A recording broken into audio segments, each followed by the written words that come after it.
Muito obrigada, senadora Regina. Senhores senadores, senhoras senadoras, acho que agora o meu tempo está marcado errado.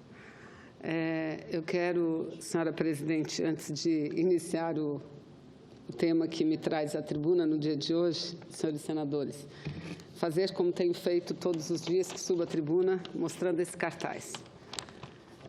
Hoje são 81 dias, portanto, 2 meses e 21 dias, ou seja, quase 3 meses, que o presidente Michel Temer não cumpre sua palavra perante a nação brasileira e perante os parlamentares brasileiros, e aqui eu tenho a carta compromisso, assinada por vários parlamentares, líderes e presidentes de comissões, e a carta do próprio Michel Temer, dizendo o seguinte: naquela mobilização para que o projeto da reforma trabalhista que foi aprovado aqui no Senado não sofresse qualquer modificação, o que nos levou, senadora Regina, a ficarmos quase que um dia inteiro pacificamente sentadas nessa mesa, na tentativa vã de conseguirmos um acordo e aprovarmos pelo menos uma emenda, aquela que não permitiria o trabalho de mulheres gestantes e lactantes em lugares insalubres. Mas, lamentavelmente,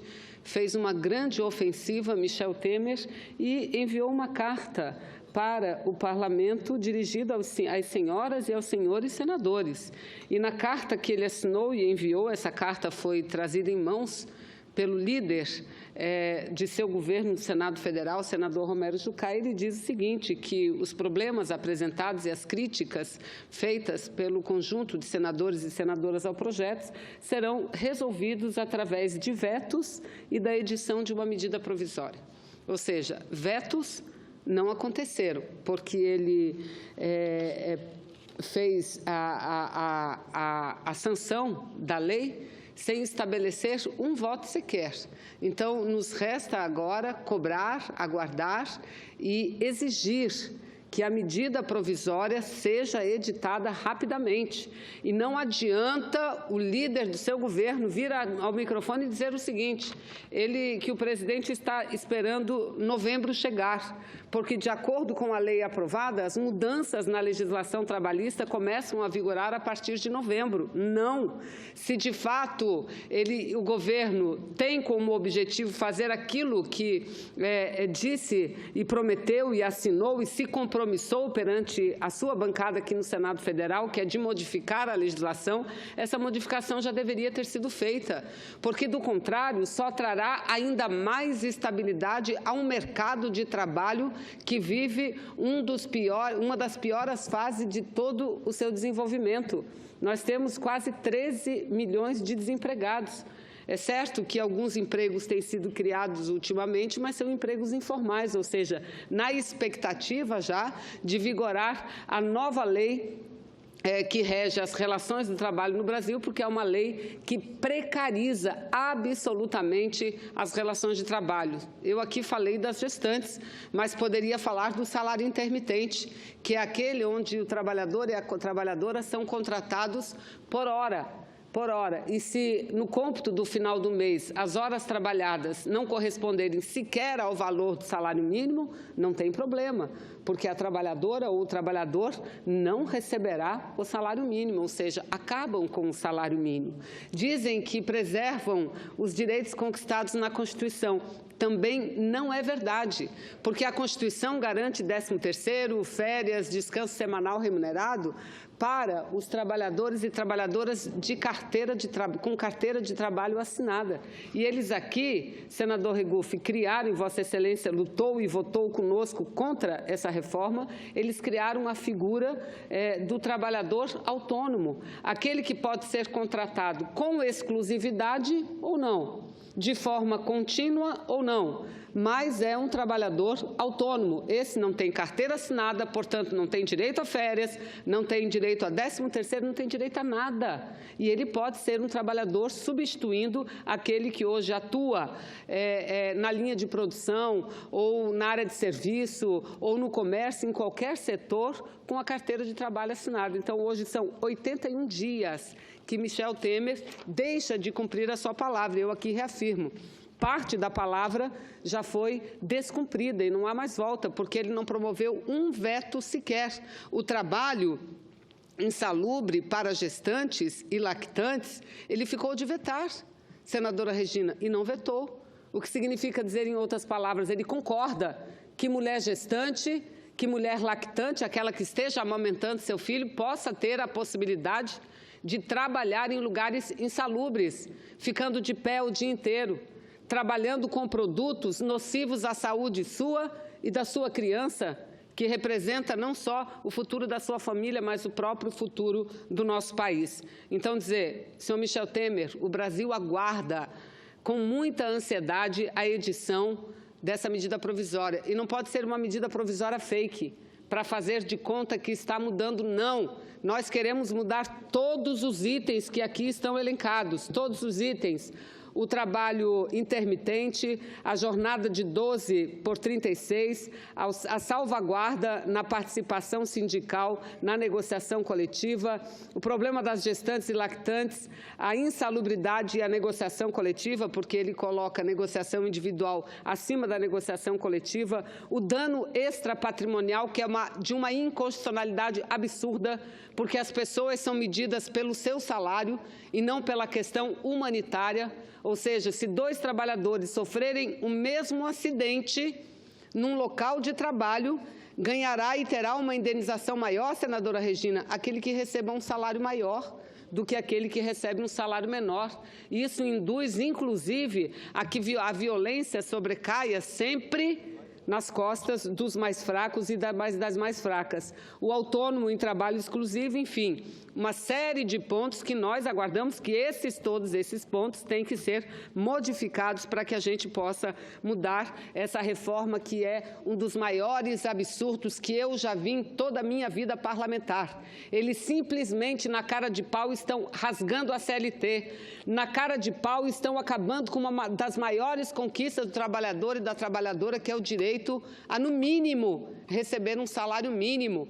E nós não podemos continuar calados diante desse absurdo, dessa ação que lesa anos e anos de lutas e conquistas das brasileiras e dos brasileiros. Mas, senhora presidente, eu, nesse momento, venho à tribuna porque quero aqui tecer alguns comentários e faço de forma muito pessoal em relação à pesquisa publicada no dia de ontem no jornal Folha de São Paulo, uma pesquisa feita pelo Instituto Datafolha, que coletou informações, entrevistou 2.772 pessoas em 194 cidades brasileiras entre os dias 27 e 28 do mês de setembro, ou seja, na quarta-feira e na última quarta e na última quinta-feira. Uma pesquisa, senhora presidente, que mostra questões extremamente elucidativas e que precisam ser analisadas não apenas por nós, que estamos aqui no Senado Federal, mas por toda a população brasileira, para que meçam e vejam como está o humor da nação, quais as perspectivas. Senadora Vanessa, a senhora me permite interromper só para dizer quem nos visitou agora, que o pessoal está saindo. Então, é o pessoal do analista de vários estados, do Serviço Nacional de Aprendizagem do Cooperativismo. Né? Sejam bem-vindos, embora já estejam indo, viu? Obrigada. Obrigada, senadora. Vou descontar no seu tempo. Nada, imagina. Prazer registrar a presença tão importante de uma categoria de igual forma importante também. Mas, senhora presidente, penso que dizia aqui que considero fundamental que possamos fazer uma leitura correta desses dados divulgados nos dias de ontem e de hoje pelo jornal Folha de São Paulo e que tem repercutido em todos os meios de comunicação. Inclusive, eu venho aqui com uma análise feita e divulgada em forma de editorial num dos grandes jornais do país no dia de hoje, tecendo comentários que considero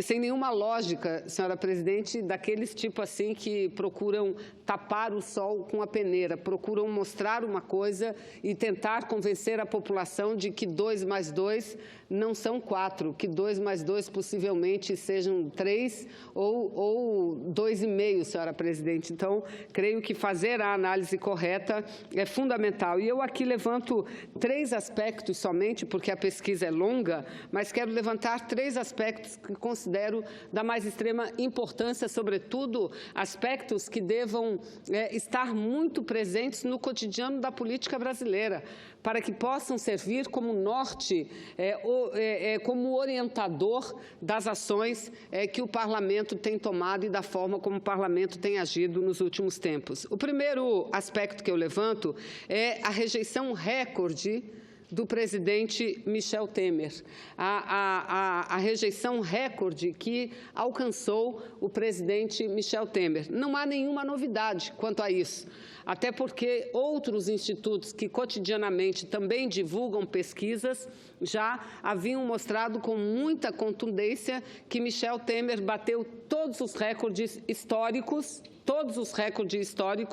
no item que diz respeito à rejeição, à desaprovação, senadora Regina, de um governo. Pois bem, a gestão de Michel Temer atingiu a maior reprovação já registrado pelo Instituto Datafolha desde o início da redemocratização do país. Diz a matéria que foi publicada no dia de hoje, e a essa parte da pesquisa eu me refiro à matéria publicada no dia de hoje. Abro aspas.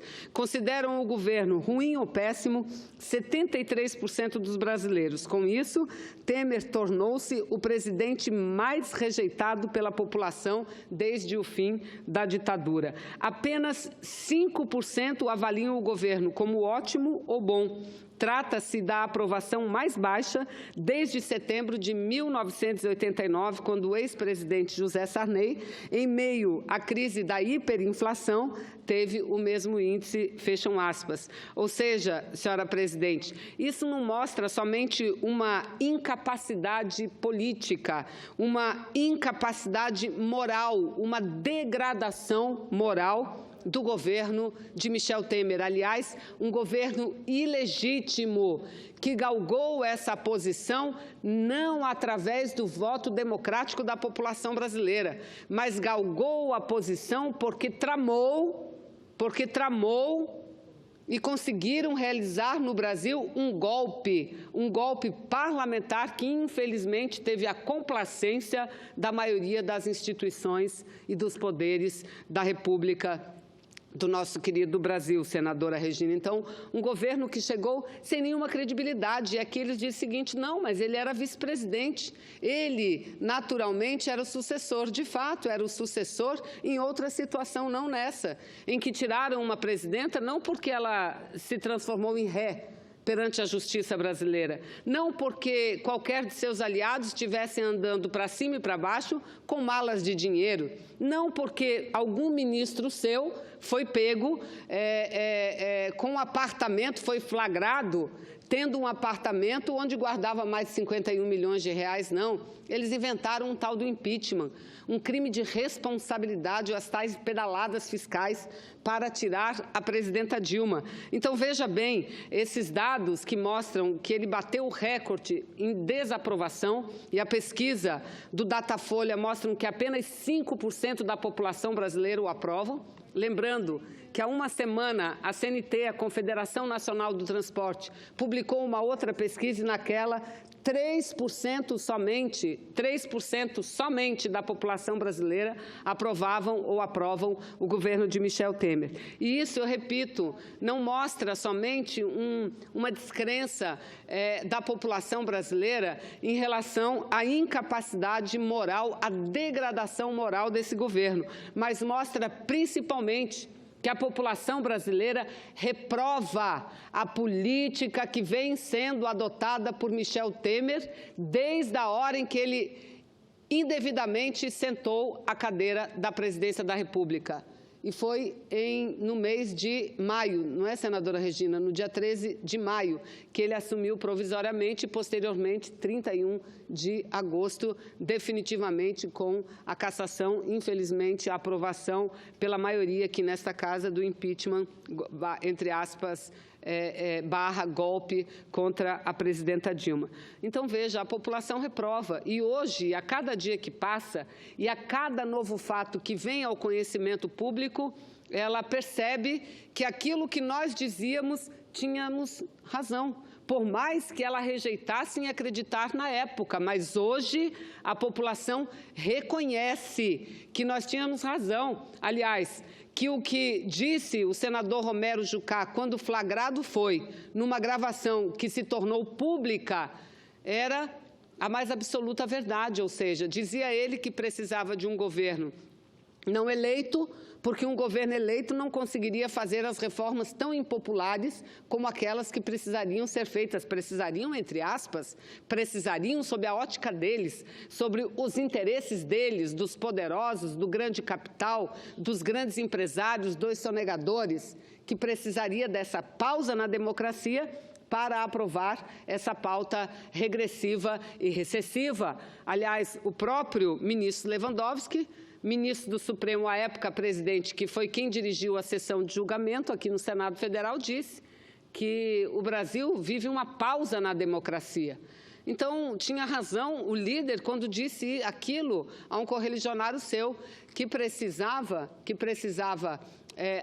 aprovar e levar Michel Temer ao poder para aprovar essa pauta negativa, essa pauta que só atingiria os direitos dos trabalhadores e da própria nação brasileira. Em segundo lugar, dizia ele, era a única chance, a única esperança de estancar a sangria da Lava Jato, ou seja, de parar as investigações, era também com a ascensão ao poder de Michel Temer.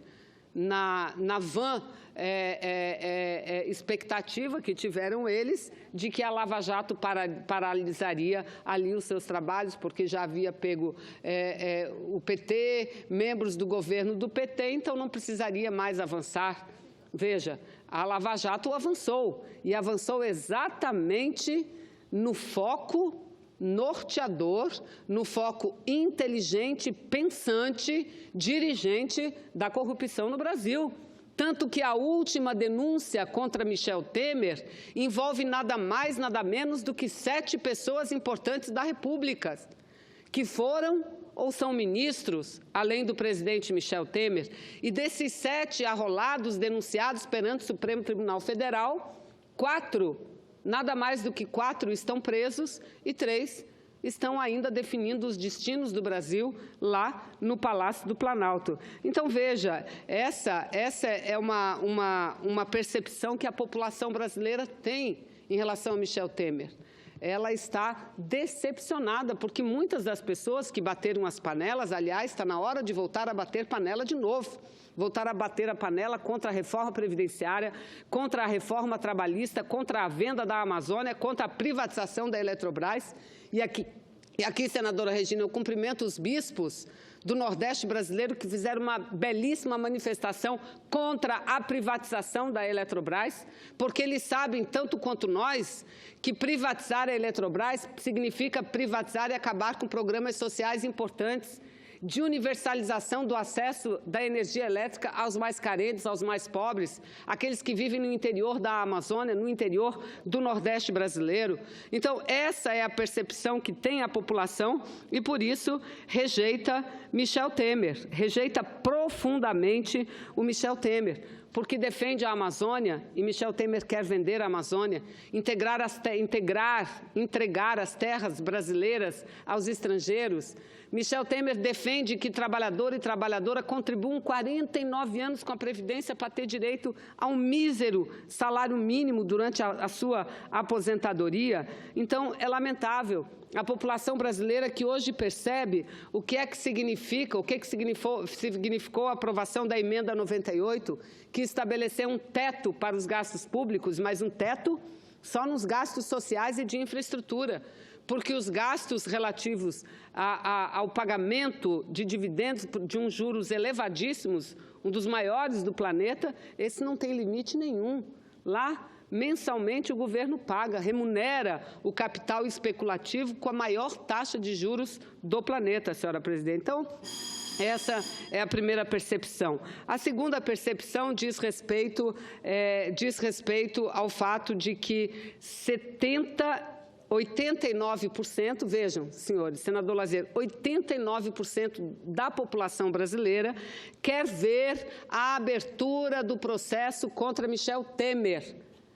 Repito, 89%, são quase 90%, somente 7%, senadora Regina, é contrária à abertura de processo contra Michel Temer, o que significa quase uma unanimidade nacional. E o que é que a gente vê nesse tempo? Final de semana, um entra e sai do Palácio do Jaburu, de líderes da base, já para chegar a um acordo como será o novo refis, de quem serão os novos cargos, o que precisa dar para o partido A, o que tem que dar para a bancada do partido B, quem tem que tirar, quem tem que ser substituído nos cargos de confiança do governo, a fim de comprar novamente votos para que ele permaneça no governo.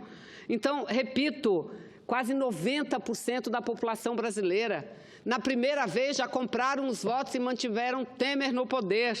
Mantiveram. E agora é necessário uma grande mobilização. E eu digo o seguinte às senhoras e aos senhores, é necessário que isso aconteça, que haja uma grande mobilização, porque só tem uma forma de parar, de estancar essa pauta recessiva, senadora Regina, que é a saída imediata de Temer, a antecipação das eleições, trazer para um poder um governo legítimo, que tenha autoridade perante o seu povo, que dê bons exemplos, que seja escolhido pelo povo para governar o Brasil no momento de tamanha dificuldade, de tamanha crise que nós enfrentamos. Então, é necessário de que haja uma grande mobilização para se fazer cumprir, para que a Câmara esteja atenta aos olhos da população e permita com que o Supremo Tribunal Federal processe quem deva ser processado.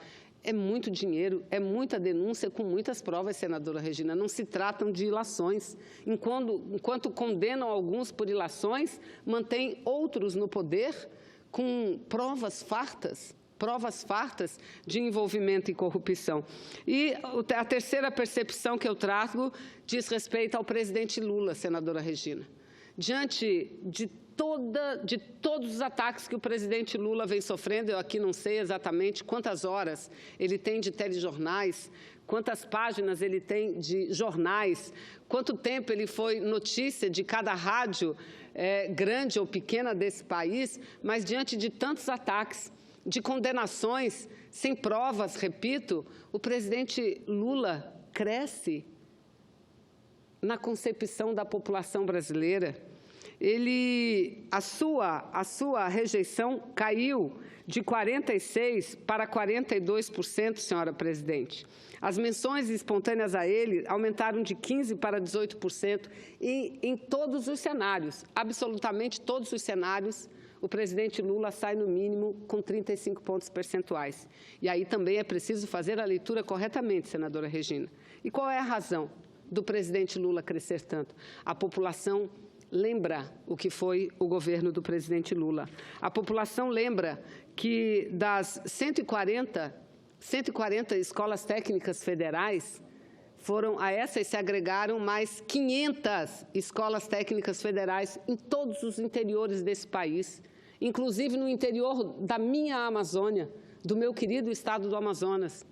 Várias cidades que receberam uma escola técnica federal, várias, dando oportunidade e possibilidade para os mais jovens.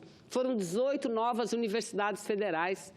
Desde a República, as vagas da universidade pública não cresciam. O presidente Lula, no seu período, e o presidente Dilma, dobraram o número de vagas. Programas como Luz para Todos, que fizeram com que 16 milhões de pessoas aproximadamente tivessem acesso à luz, coisa que nunca tinham na sua vida, tiveram acesso. O programa Mais Médicos, que fez com que indígenas, moradores das comunidades mais distantes da Amazônia, visse na frente e pudesse se consultar com um médico. Foi o programa Mais Médicos que fez isso, senadora Regina. Programa Minha Casa Minha Vida, mais de 7 milhões de lares para os brasileiros que sonhavam, e somente sonhavam em um dia ser dono da sua própria casa. Então, é essa a percepção, porque não é bem assim, não vem os senhores dizer, mas o presidente Lula viveu um tempo bom na economia. Não. Essa não é questão de viver um tempo bom ou não na economia. Quantos governos a gente já viu também viver um tempo bom na economia? Permite e os benefícios não se, eu vou permitir. E os benefícios não se revertiam a favor da população, mas somente a favor dos mais ricos. Então, esta é uma questão de opção. Nós estamos, senhores senadores, à véspera de fazer o nosso 14º Congresso. Nós temos uma análise profunda, inclusive fazemos autocrítica de muitos erros que aconteceram nos governos de Lula e de Dilma, mas esses avanços, eles não podem ser negados. E, aliás, antes de conceder a parte ao nobre senador, eu quero aqui só dizer o seguinte, que essa é a análise que faço, que diverge completamente da análise que publica hoje o jornal O Estado de São Paulo em seu editorial. Eu tenho aqui a cópia do editorial do jornal Estado de São Paulo. E olhe, senhores senadores, o que é que diz, senador Lazier, a chamada do editorial, a unanimidade, entre aspas, contra Temer. E ele tenta justificar aqui que houve uma má leitura da população, que a população não soube responder direito, senadora Regina. Ele não acha, o jornal não acha que haja essa grande ou essa unanimidade contra o presidente. Aqui diz que desde que ele assumiu, ele já não era um presidente popular, que das primeiras pesquisas ele já tinha 13%, segundo o Ibope, de rejeição.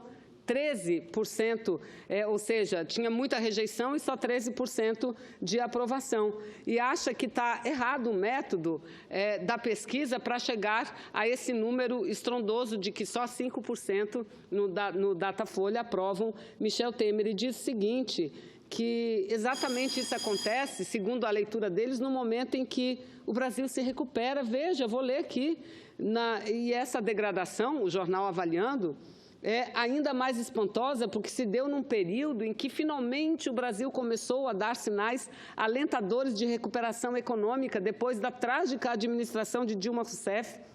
Em pouco mais de um ano, sob o governo Temer, a taxa básica de juros recuou de 14,25 ao ano para 8,25.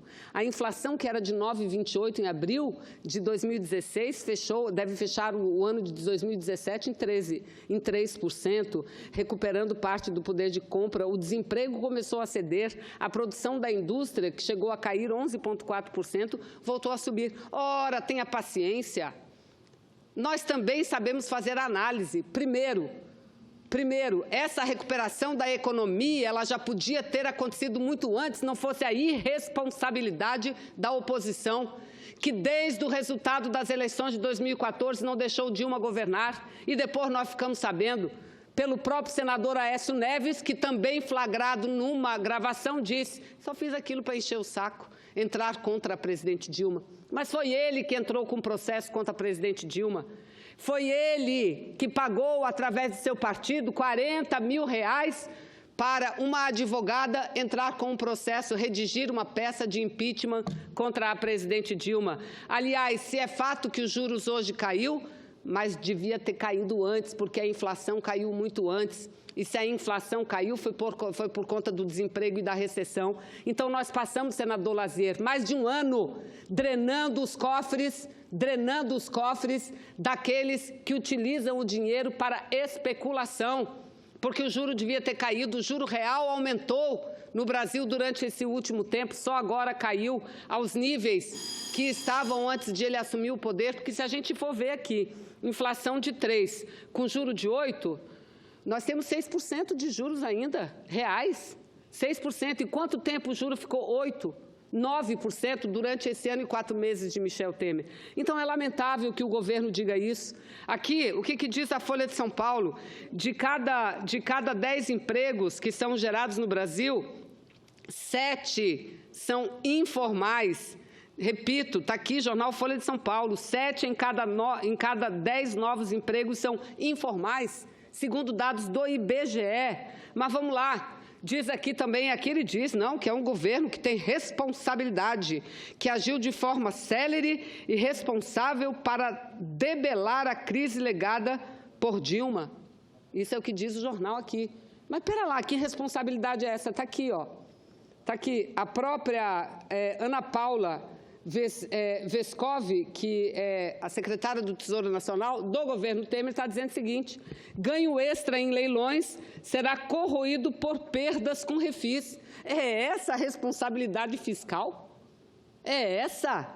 Essa é a responsabilidade fiscal, a medida célere? Ou seja, para se manter no poder, só no primeiro processo foram 14 bilhões de reais torrados entre refis e liberação de emendas. Concedo a parte, senador Lazier, a Vossa Excelência. Muito bem, senadora Vanessa, estou aqui acompanhando seu pronunciamento minucioso, avaliando estatísticas, pesquisas, a pesquisa da Folha de São Paulo, em todos os seus detalhes. Só por uma questão de fidelidade à pesquisa, senadora, Vossa Excelência esqueceu de que 54% dos brasileiros, 54% dos brasileiros, o que significa mais da metade dos brasileiros, querem ver Lula na cadeia. Esse é um ponto também para reflexão. Era esse simples à parte. Eu agradeço, e até no meu pronunciamento eu havia escrito isso, que não tardaria muitos quererem levantar o aspecto da necessidade da punição do presidente Luiz Inácio Lula da Silva. Eu sabia disso. Entretanto, não é essa que, infelizmente, é a manchete do jornal de hoje, não deveria ser, porque ao passo em que esse dado foi divulgado no dia de hoje, ao mesmo tempo foi divulgado que 89% da população brasileira quer a saída de Michel Temer do poder, ou seja, querem que a Câmara dos Deputados autorize o processo contra Michel Temer, ou seja, que o Supremo Tribunal possa processar Michel Temer e, assim, ele deixaria o poder. Em relação ao presidente Lula, eu repito, é preciso que se faça uma leitura profunda, porque já é um fenômeno o fato do presidente Lula estar tão presente na mídia brasileira e de forma tão negativa. Ele foi condenado pela primeira instância do Poder Judiciário há 9 anos. E ele está recorrendo à segunda instância e depois poderá recorrer novamente. E foi condenado. Baseado com que prova? Nenhuma prova. Nenhuma prova. Uma convicção. A convicção de que uma grande armação teria sido feita. Foi isso. Então, veja, é óbvio que isso faz com que a população brasileira, muitas vezes, mostre uma percepção não muito correta. Mas esse é um caso para a justiça. Esse é um caso, acho que, ao presidente Lula, a sua defesa, o que ele tem que fazer é mostrar isso, que ele está sendo vítima, sim, de perseguição. Isso porque tenho visto muito e faço um desafio aqui, tragam uma prova documental que uma testemunha tenha apresentado. A própria delação, entre aspas, de um ex-ministro seu, de Antônio Palocci, que todo mundo dizia, essa destruiu, essa acabou de destruir o presidente Lula. Uma delação e uma carta escrita onde só contém adjetivos. E mesmo depois disso tudo, o presidente Lula se mostra imbatível. Agora, eu disse por quê? Porque a população brasileira lembra muito claro que a prioridade que ele deu durante seu governo foi a população mais simples, a população mais carente. É essa a leitura que nós temos que fazer, em primeiro lugar. Em segundo lugar, que a população brasileira não admite impunidade. E vamos deixar ao judiciário o que é do judiciário. E vamos fazer nós a nossa parte. Isso a Câmara há muito tempo. E o Senado agora tem um grande desafio. Vamos cumprir a nossa parte. Lamentavelmente, o Conselho de Ética tem agido, no meu entendimento, de forma completamente equivocada. O senador Lindbergh está lá com um relatório para ser punido, porque foi numa das sessões e disse que aquilo tudo era uma palhaçada. E disse isso, e por conta disso está ameaçado de ser punido. Enquanto quem foi denunciado por envolvimento com corrupção, esse foi de pronto excluído da investigação. Nem investigação se abra quanto mais apontar-se uma punição. Então, eu acho que essa é uma leitura que nós precisamos fazer da população, do sentimento da população brasileira e cumprir com as nossas obrigações, porque cada um tem as suas responsabilidades e nós temos também a responsabilidade de ajudar na superação da crise e não no aprofundamento da crise. Muito obrigada, senhora presidente.